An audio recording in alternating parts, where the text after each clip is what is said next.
Assalamualaikum warahmatullahi wabarakatuh. Salam kenal kembali, saya Samsul Pasaribu, dan kita jumpa lagi di topik yang berbeda setiap edisinya. Kali ini saya mau mencoba menanggapi berbagai komentar miring orang-orang terkait Palestina. Saya sebut miring karena komentar-komentar itu dugaan saya keluar begitu saja tanpa referensi yang jelas. Ya, kesannya sih kayak mau viral aja atau sekedar ikut-ikutan dengan perkembangan Palestina yang saat ini sedang hangat-hangatnya. Dan saya nggak bakal nyebut nama atau siapa aja yang berkomentar miring tentang Palestina ini, karena menurut saya nggak penting juga. Soalnya pernyataan miring seperti itu bisa dilontarkan oleh siapa saja dan di mana saja. Yang paling penting menurut saya adalah meluruskan apa yang mereka sampaikan dan kemukakan di publik. Bukan meluruskan sih, kalau meluruskan seolah-olah saya pakar gitu, atau saya hanya ingin melihat dari perspektif yang lain, kira-kira begitu. Dan soal orang-orang yang berkomentar tentang ini, kawan-kawan bisa dengan mudah menemukannya di media sosial, banyak sekali. Kawan-kawan pasti pernah dengar kalimat ini kan? Apa jasa Palestina terhadap Indonesia? Mau aja dibodoh-bodohi ustadz atau ulama bla bla bla. Di media sosial, video terkait ini banyak berseliweran, dan komentar yang muncul sebagai respon dari video ini pun bermacam-macam. Dan saya tidak akan membahas apa benar Palestina itu punya jasa sama Indonesia atau enggak, karena jawaban itu pun sudah banyak sekali di media sosial. Saya cuma sedikit risih mengetahui ada orang berpikiran bahwa untuk peduli sama orang lain itu harus ada jasanya dulu sama kita. Ini orang sekolahnya di mana gitu ya kan? Bayangkan, jika untuk peduli itu orang lain harus peduli dulu sama kita, maka di dunia ini nggak bakal ada yang namanya kebaikan. Karena posisi kita semuanya menunggu jadinya. Menunggu ada orang yang berjasa pada kita, baru kemudian kita balas jasanya. Coba kita pikir sejenak lah.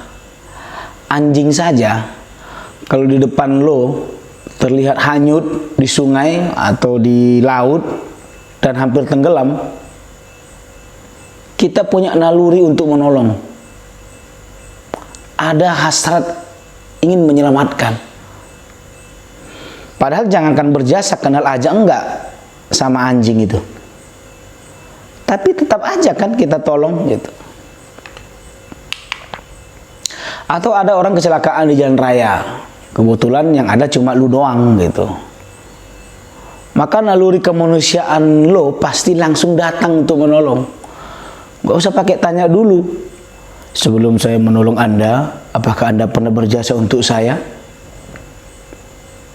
Saya tuh sampai gak habis pikir gitu, kok ada orang yang cara berpikirnya kayak gini gitu. Saya takutnya ini orang ngomong kayak gitu karena objek yang jadi topik hangat itu Palestina gitu. Jadi dia ngomong kayak gitu karena kebetulan yang lagi konflik itu Palestina.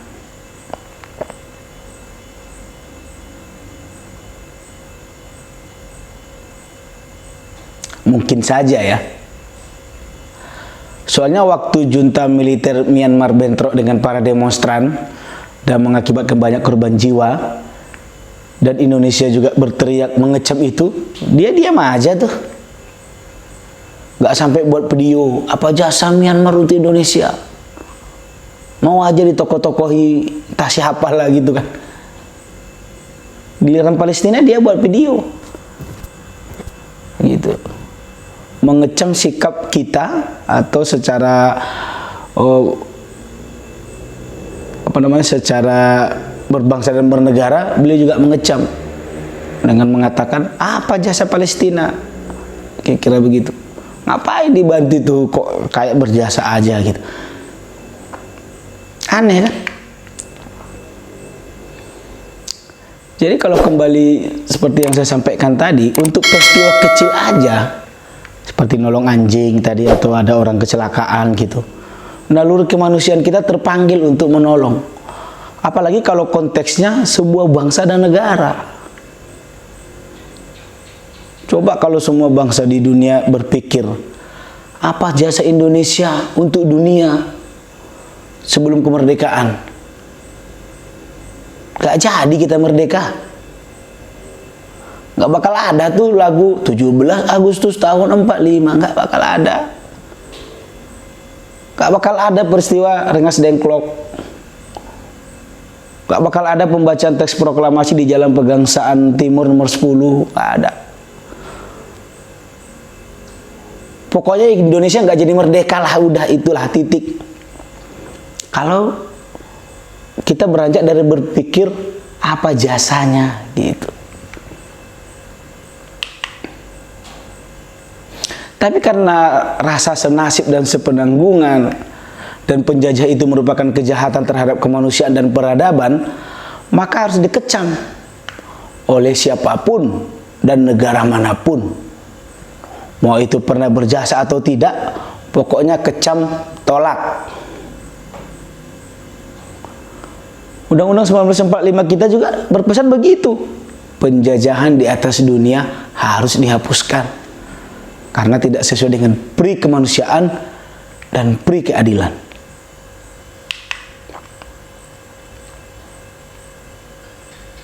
Udahlah. Mending sadar dan tobat segera. Apalagi yang dibahas ini Palestina. Sebuah tanah suci untuk 3 agama besar dunia. 3 agama besar di dunia, bukan Islam doang. Dan Palestina ini pun nama dan kisahnya banyak dibahas di kitab-kitab suci agama samawi, agama langit gitu.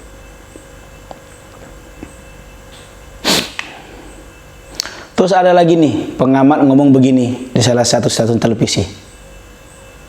Nah nih, apa yang dilakukan oleh Israel itu kan sebagai balasan atas apa yang dilakukan oleh Palestina. Ini gimana sih? Kalau saya yang punya TV, saya marahin nih staf saya yang ngundang pengamat kayak gini. Kok bisa-bisanya tampil di TV gua gitu.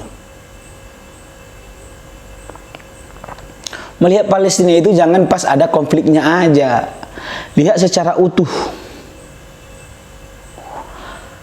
Apa yang terjadi di Palestina saat ini merupakan akumulasi dari berbagai rentetan peristiwa sebelumnya. Bahkan sejak Israel mulai menduduki Palestina. Jangan lihat yang sekarang.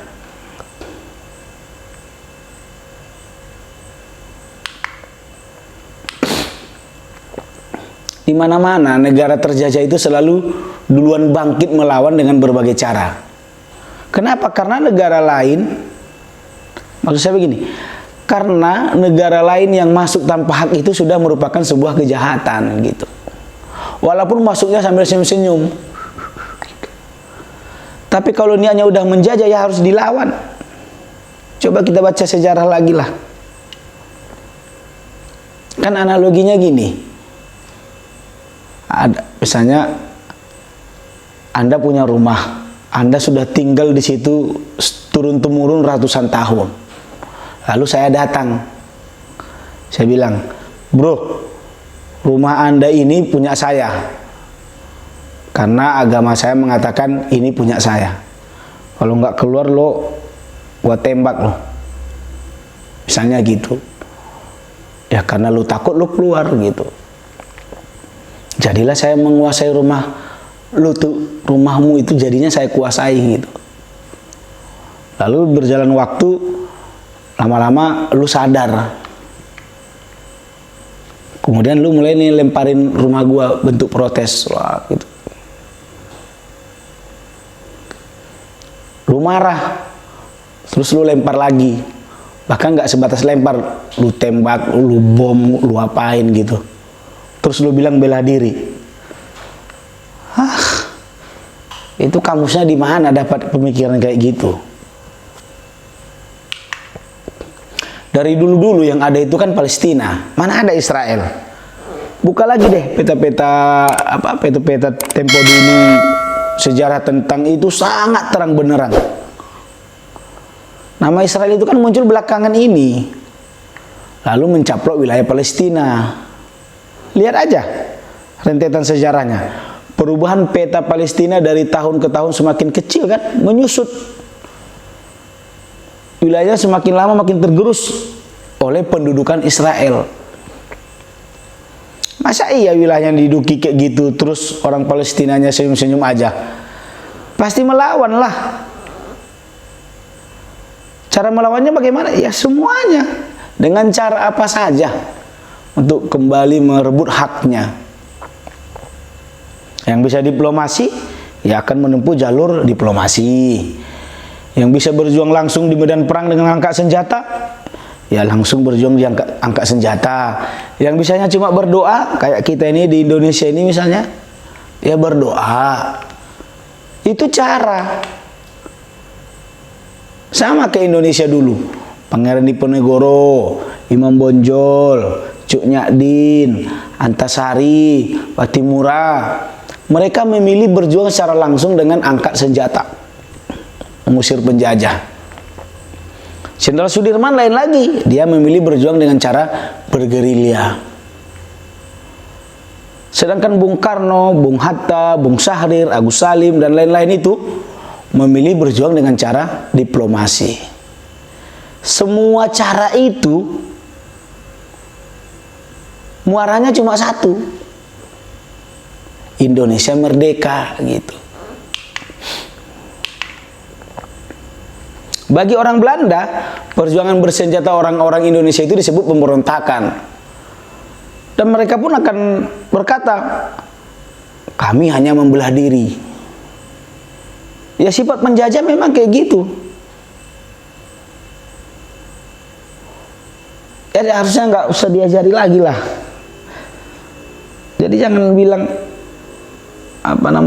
membela diri itu hanya akibat dari tindakan frontal orang-orang Palestina. Baca lagi sejarah. Ada lagi yang bilang kayak gini nih, masalah Indonesia juga banyak, ngapain ngurusin Palestina? Urus yang di dalam negeri aja dulu, beresin masalah Indonesia dulu, baru urus negara lain. Ini lagi. Susah gua tidur jadinya. Lihat ada video-video kayak gini, komentar-komentar kayak gini. Masa sekedar mengecam tindakan brutal Zionis Israel menghambat pemberantasan korupsi di Indonesia? Atau tiba-tiba jumlah orang miskin di Indonesia tambah banyak?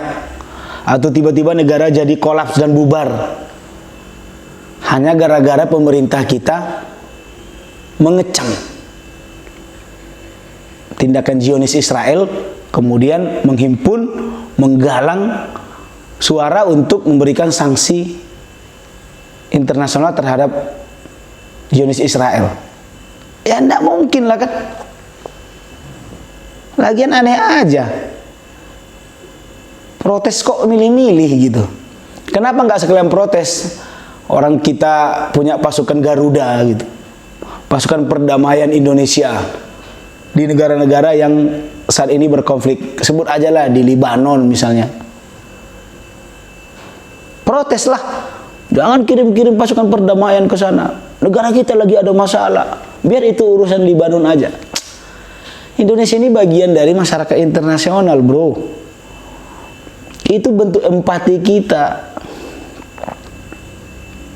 Nanti saya suruh baca lagi amanat konstitusi kita. Sakit hati. Kesannya kayak ngajari. Tapi berpikirnya itu loh, aduh, gimana? Kan undang-undang dasar kita juga ngasih amanat kayak gitu. Jadi kalau negara ikut serta dalam menengahi konflik negara lain, itu bukan karena maunya pribadi presiden, tapi amanat konstitusi. Bukan berdasarkan maunya lu pribadi. Ini pengamat apa sih? Pusing gua. Swear.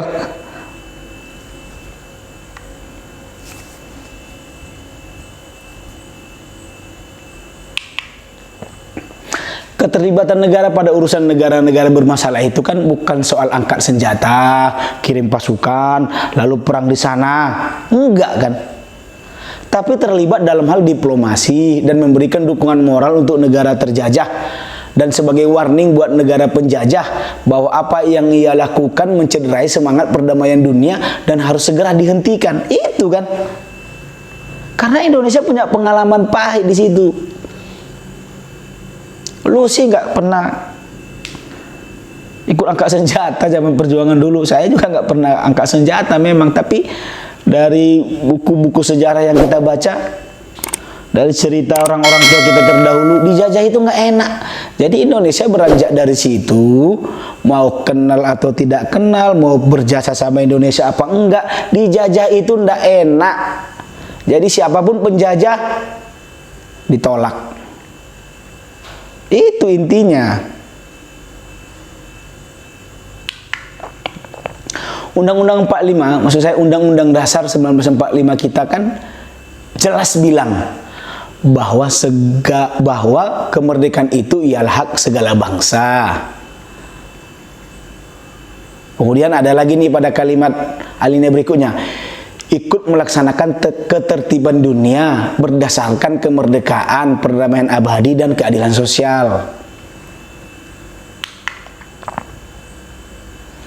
Ini jadi salah satu tujuan berdirinya negara Indonesia. Jadi ikut, dalam tanda kutip, ikut campur urusan negara lain dalam rangka menjaga stabilitas keamanan masyarakat internasional itu amanat konstitusi. Jadi kalau ada oknum yang risih dengan sikap Indonesia terhadap Palestina dengan alasan kurang masuk akal kayak gitu, maka patut diduga orang ini mungkin ingin menghalang-halangi tujuan bernegara kita. Kan jadi serius bawaannya kan. Nah, sudahlah. Intinya, mari sama-sama kita baca sejarah sebelum berkomentar terkait konflik-konflik yang ada di beberapa negara di dunia, khususnya Palestina. Jangan angkat popularitas Anda dengan cara mendiskreditkan bangsa Palestina. Banyak cara biar terkenal, tapi jangan dengan menginjak-injak perjuangan orang lain.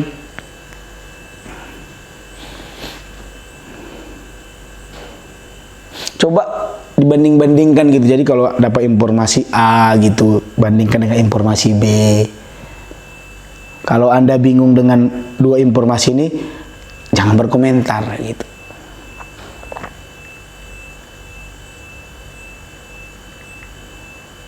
Buat orang-orang di luar sana, apalagi ada beberapa orang yang di media sosial itu yang mengeluarkan kata-kata tidak baik itu tentang Palestina, akhirnya berurusan dengan pihak berwajib. Udahlah, kalau nggak tahu ya mending tidak usah berkomentar.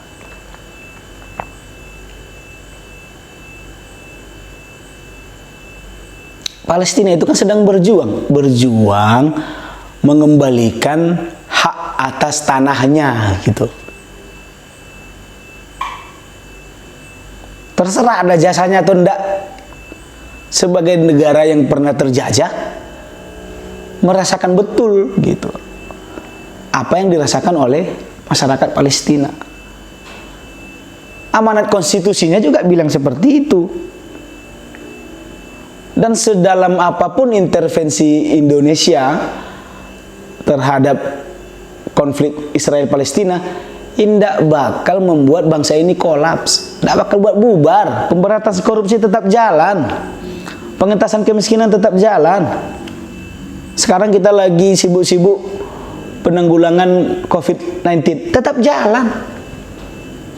Karena sudah ada sistemnya, kan negara ini dibangun berdasarkan sistem. Sistemnya sudah ada, udah jalan kok. Apa yang dilakukan di Indonesia ini kan berdasarkan rumusan.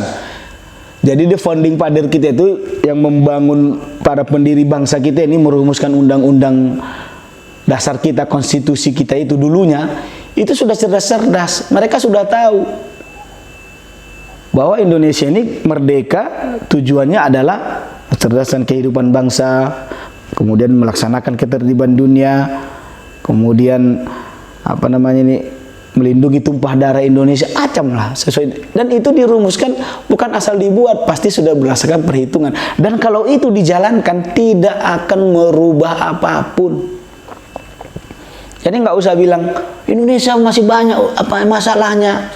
Iya tahu bro. Nah, dulu sebelum ada konflik Palestina memangnya masalah itu udah selesai? Enggak kan? Jadi sebagai sebuah bangsa, sebagai sebuah masyarakat, bagian dari komunitas internasional, Indonesia terpanggil untuk ikut secara aktif memperjuangkan negara-negara yang ingin mendapatkan haknya sama seperti negara-negara lain. Udahlah, gitu aja. Mudah-mudahan diskusi ini diskusi aja ya. Mudah-mudahan diskusi ini bisa sedikit membuka ruang berpikir kita untuk semakin care dan peduli terhadap Palestina. Bukan cuma Palestina, negara-negara lain juga yang saat ini mungkin sedang berkonflik, baik internalnya maupun dengan eksternalnya. Oke, saya Syamsul Pasaribu. Assalamualaikum warahmatullahi wabarakatuh.